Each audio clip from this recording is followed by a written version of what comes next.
Ukraine से एक ऐसी खबर सामने आई है जिसने पूरी दुनिया को हैरान कर दिया है, चौंका दिया है। दरअसल इजराइल ने यह फैसला कर लिया कि वो अब यूक्रेन को आयरन डोम एयर डिफेंस नहीं देगा। अगर ये एयर डिफेंस ज़ेलेंस्की हासिल कर लेते तो यूक्रेन की महाजंग में पुतिन को पीछे हटना ही पड़ता। लेकिन पुतिन ने एक ऐसी चाल चली कि ज़ेलेंस्की का यह सपना भी टूट गया है।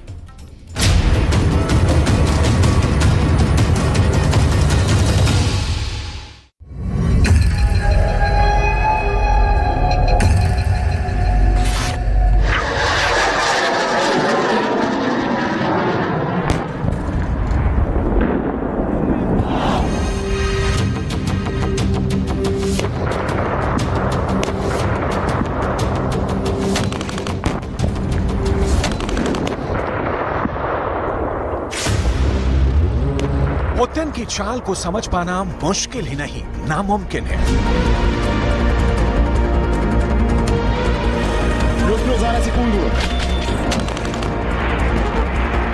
पुतिन की मिसाइल के धमाके की आवाज तो सिर्फ यूक्रेन में ही सुनाई देती है।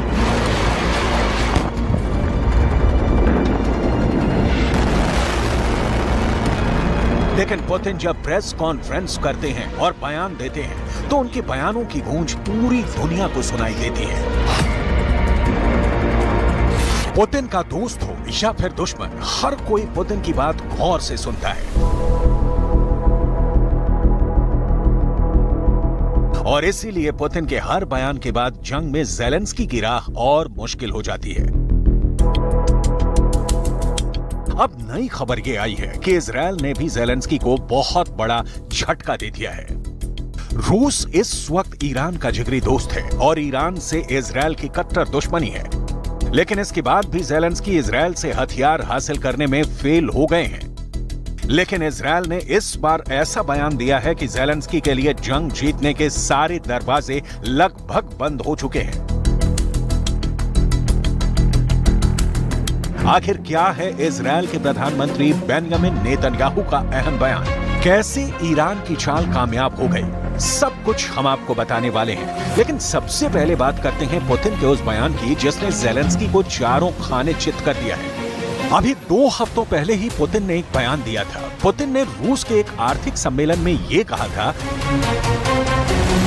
कि ज़ेलेंस्की यहूदी नहीं है और वो यहूदी होने का सिर्फ दिखावा करते हैं। Ну, по технике, значит, каждый день происходит рост утраты этой техники. Где-то сейчас на сегодняшний день 186 танков потеряно украинской армии и 186, по-моему, да, 186 и 418 бронемашин различного класса.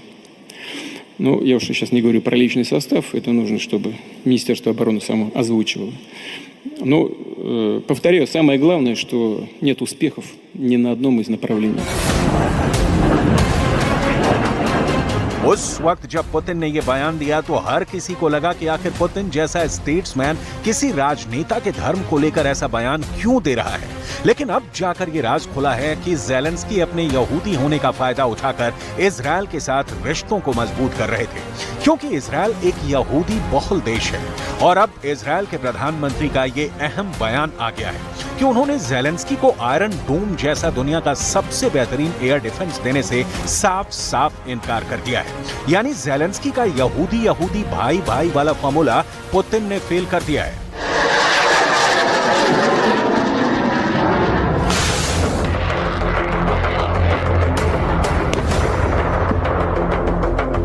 आपको जानकर हैरानी होगी कि इजराइल ने यूक्रेन को आयरन डोम देने से इनकार कर दिया। इसकी एक वजह ईरान भी है। आखिर ये वजह क्या है?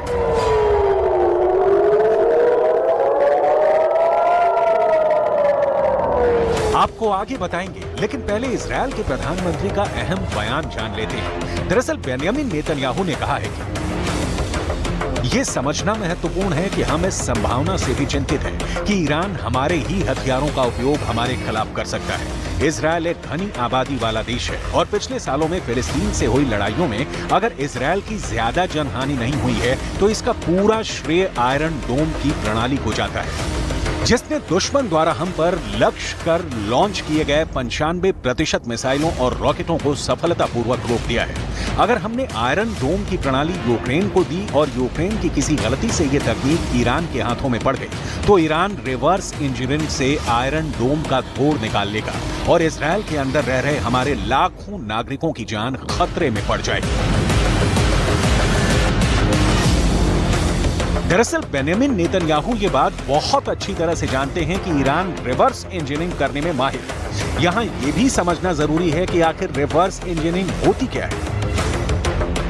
दरअसल दुश्मन देश के हथियार के गुर्जों को खोलकर हथियार की टेक्नोलॉजी हासिल करके फिर दोबारा हूबहू वैसा ही हथियार बनाकर तैयार कर देना ही रिवर्स इंजीनियरिंग कहा जाता है। चीन को भी रिवर्स इंजीनियरिंग की कला में माहिर माना जाता है। वो अमेरिका के कई हथियारों के रिवर्स इंजीनियरिंग सफलतापूर्वक कर चुका है। दरअसल कोई भी देश ये नहीं चाहता है कि उसकी एक्सप्लोसिव टेक्नोलॉजी किसी अन्य देश, खासकर दुश्मन देश के पास चली जाए। यही वजह है कि ऐसे देश हमेशा अपने हथियारों को संभाल कर रखते हैं और दुश्मन के कब्जे में पहुंचने से पहले ही नष्ट करने में भरोसा रखते हैं। ईरान भी चीन की तरह रिवर्स इंजीनियरिंग की कला में मास्टर रहा है। ऐसे कई हथियार हैं जो विदेशी हैं, लेकिन ईरान ने गलत तरीके से हासिल करके उसकी रिवर्स इंजीनियरिंग करके विदेशी टेक्नोलॉजी को हासिल कर लिया है। जैसे ईरान का ड्रोन शाहिद 136 रिवर्स इंजीनियरिंग से बना है। ईरान के इस ड्रोन में जर्मनी का इंजन लगा हुआ है जो 20 साल पहले ईरान ने अवैध रूप से हासिल किया था। अब आप जरा सोचिए कि ईरान के ड्रोन में टेक्नोलॉजी जर्मनी की लगी है, लेकिन वो जर्मनी के ही मित्र देश यूक्रेन के खिलाफ इस्तेमाल हो रही है।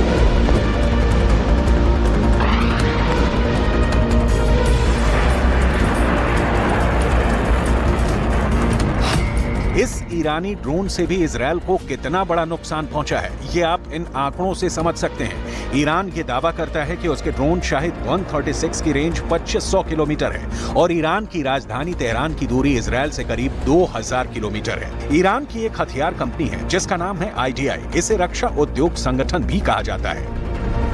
ये ईरान की एक स्वदेशी हथियार निर्माता कंपनी है जो रिवर्स इंजीनियरिंग करने के लिए बदनाम है और ईरान के लिए हथियार भी बनाती है। इस पर आरोप है कि ये हाल के कुछ वर्षों में अमेरिका, सोवियत संघ और चीन जैसे देशों के हथियारों की टेक्नोलॉजी को चुरा चुका है। जैसे ईरान ने एक होवित्जर तोप बनाई है जिसे रॉड 2 कहा जाता है। माना जाता है कि इस तोप को ईरान की इसी कंपनी ने रूस और अमेरिका की टेक्नोलॉजी को चुरा कर बनाया है। ईरान ने मिसाइल बनाने के लिए भी संयुक्त राज्य अमेरिका, उत्तर कोरिया और रूस की मिसाइल टेक्नोलॉजी को चोरी किया है। मिसाल के लिए ईरान की मिसाइल सैयद 1 के बारे में कहा जाता है कि ये चीन की टेक्नोलॉजी को चुरा कर बनाई गई है।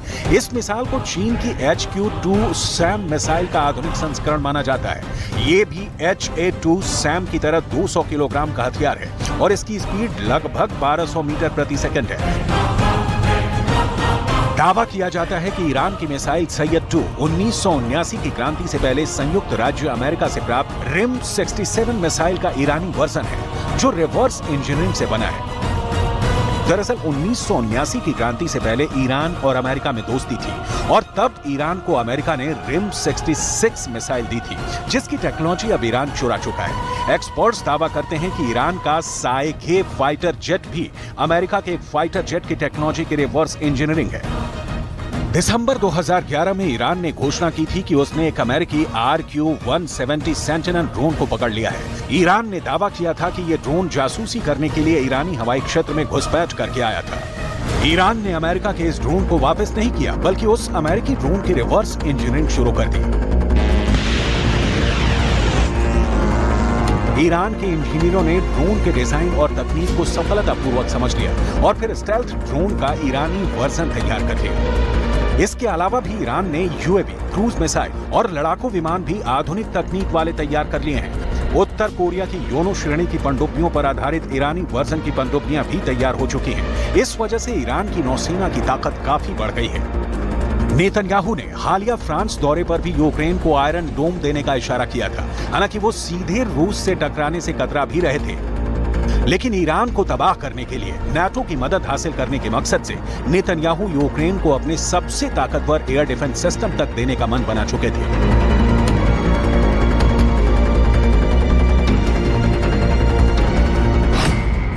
इजरायल का आयरन डोम एक मोबाइल एयर डिफेंस सिस्टम है। ये छोटी दूरी के रॉकेट, आर्टिलरी और यूएवी को इंटरसेप्ट कर सकता है। इसमें interceptor, launcher, combat management, control system और एक ELM मल्टी मिशन रेडार लगे हुए हैं। आयरन डोम 70 किलोमीटर के अंदर टारगेट को इंटरसेप्ट कर सकता है।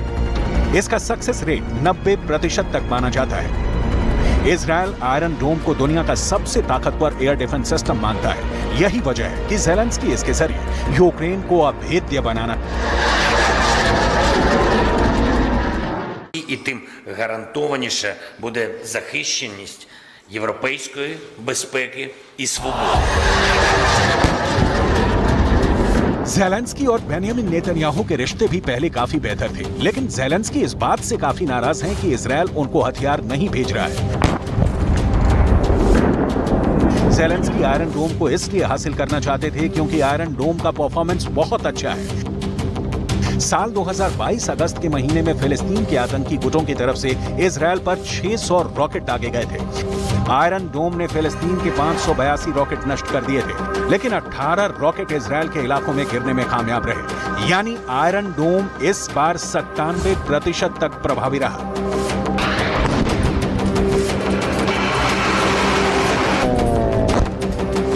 ये साल 2021 की तस्वीरें हैं, जब फिलिस्तीन के रॉकेट को इजरायल के आयरन डोम नष्ट कर रहे थे। साल 2021 में हमास ने इजरायल पर 1500 रॉकेट दागे, लेकिन 1350 रॉकेट आयरन डोम ने नष्ट कर दिए। तब आयरन डोम 90% तक प्रभावी साबित हुआ। इजरायल की सरकार अपने एयर डिफेंस पर बहुत ध्यान देती है, क्योंकि वो जानती है कि अगर आयरन डोम नहीं होगा तो इजरायल की हालत यूक्रेन की जैसी होगी। ऐसे में ईरान चाहे कितनी भी धमकियां दे, लेकिन सच ये है कि आज भी इजरायल के आसमान को चीर पाना मुश्किल ही नहीं, नामुमकिन है। कुल मिलाकर ज़ेलेंस्की की सारी उम्मीदें खत्म होती जा रही हैं और ज़ेलेंस्की को अमेरिका से ही सबसे ज्यादा उम्मीद है, क्योंकि आसमान से आ रही पुतिन की मिसाइलें यूक्रेन के लोगों का काल बन चुकी हैं।